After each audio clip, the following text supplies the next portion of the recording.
Creepy cutting! The Fat Controller had chosen Peter Sam to pull the very first train along a new piece of line on the little railway. Peter Sam could hardly wait.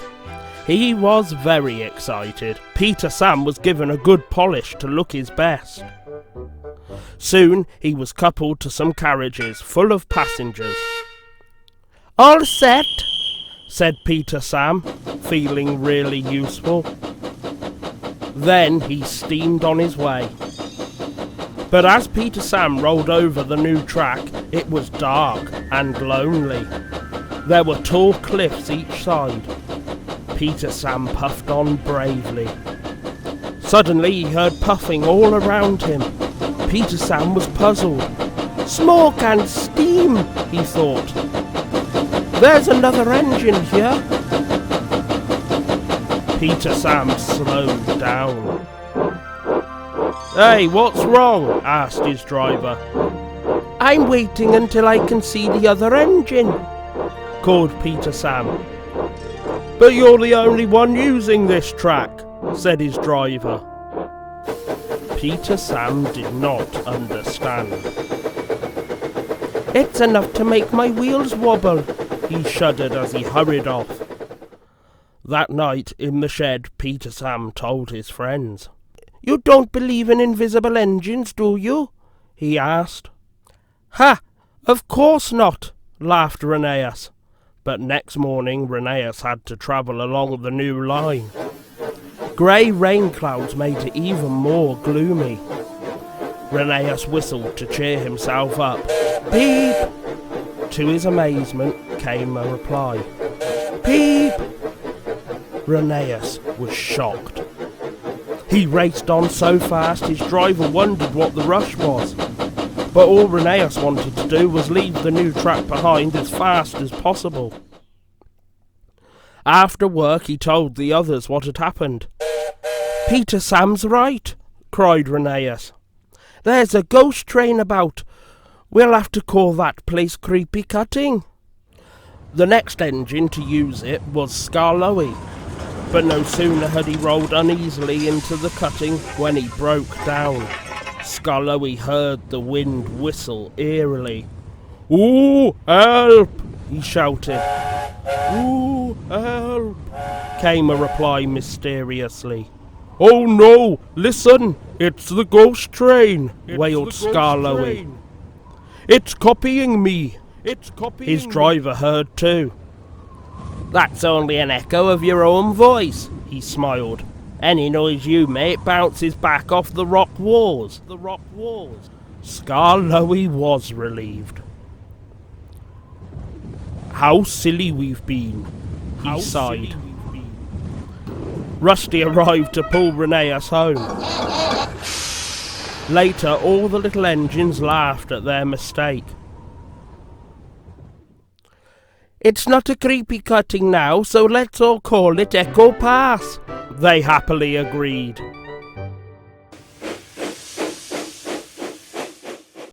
Percy loves watching people ice skating. Look at the picture on your screen.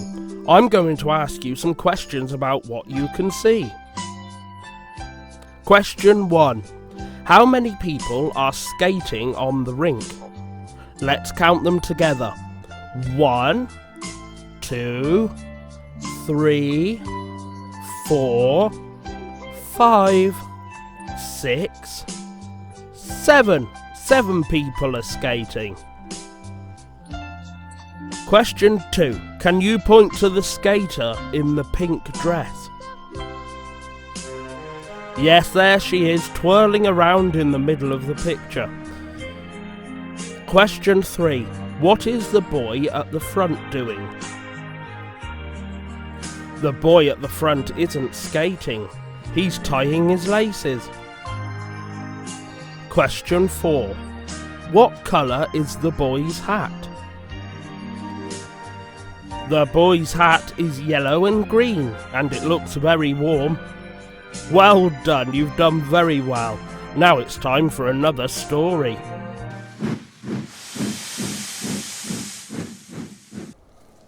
Mixed grill. One morning the Fat Controller sent Thomas to make some deliveries. "I'll expect you back here by lunchtime," he said. At the first stop, lots of sausages were offloaded. "Sausage toad in the hole is my favourite dinner," said driver. Thomas was surprised. "Don't worry, Thomas, there's no toad in it. It's sausages in Yorkshire pudding with lots of gravy," driver added. At the next station, driver offloaded some trays of eggs. "Eggs in bed is my favourite breakfast," he said. Thomas chuckled, but the guard explained, "That's a fried egg in fried bread."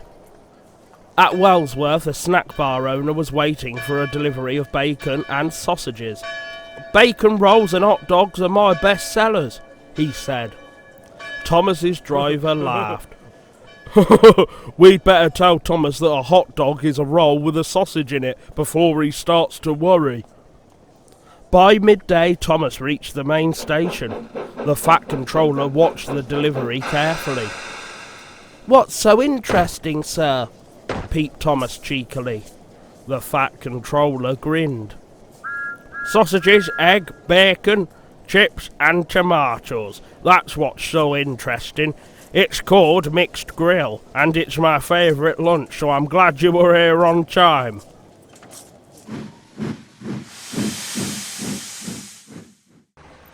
Back to front. Young Thomas was a sleepyhead, the very last to leave the shed. Then when the table wouldn't turn, a day began of great concern. Diesel laughed. "Before you shunt, don't you know you're back to front?" Percy cried, "He's tender first. For an engine, that's the worst." The carriages were quite put out, and Annie felt the need to shout, "Look, we haven't got all day. Thomas should face the other way." The Fat Controller's lips were pursed. "I like my engine's funnel first." As he groaned, the sky turned black, and icy hail fell to the track. Thomas's tender bore the brunt, as he steamed on back to front. "It's sometimes useful, I have found," he grinned, "to be the wrong way around."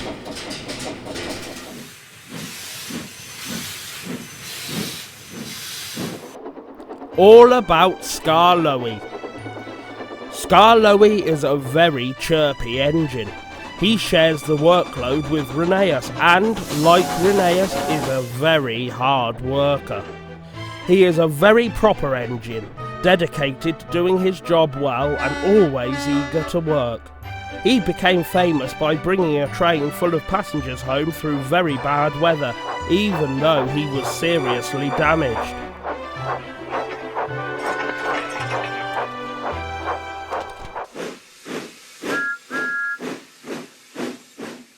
Turntable Bridge. Thomas was chuffing along an embankment when he saw a man on a horse by the line. "That's old Farmer Collett," he cried. "He still goes to the village by horse." The farmer called to Thomas, "This bridleway used to go straight on here in the good old days. Then they built your branch line and forgot to put in a bridge for us." "You and your bridleway, Farmer Collett," Thomas's driver teased. "At the speed you travel, it should be called an idle way. But I'll tell the Fat Controller." The Fat Controller heard about the farmer's complaint. "I know just the thing," he exclaimed. "They're scrapping turntables on the mainland. I'll buy one cheap." Thomas puffed out of the station with a puzzled expression. "A turntable? The farmer doesn't need a turntable," he whistled. The Fat Controller grinned. "You'll see." Next day, Farmer Collett was waiting at his nearby halt to catch a train. Thomas explained, "We told the Fat Controller, and he's going to buy you a turntable." The farmer was stunned. "A turntable? Whatever for? My horses can turn themselves around, thank you very much." Thomas laughed. The farmer boarded.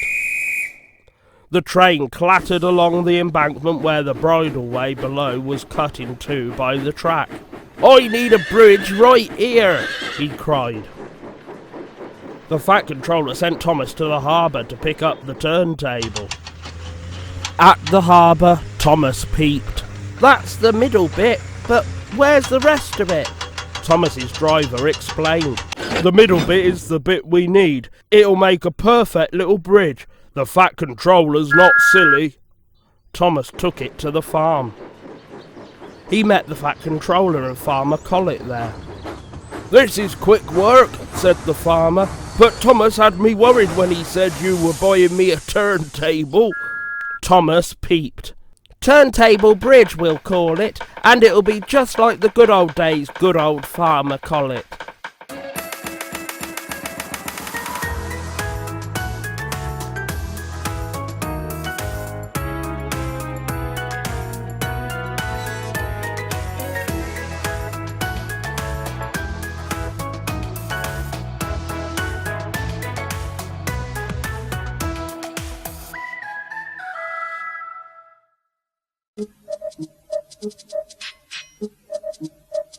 If you liked what you heard, please consider leaving a like as well as commenting and subscribing.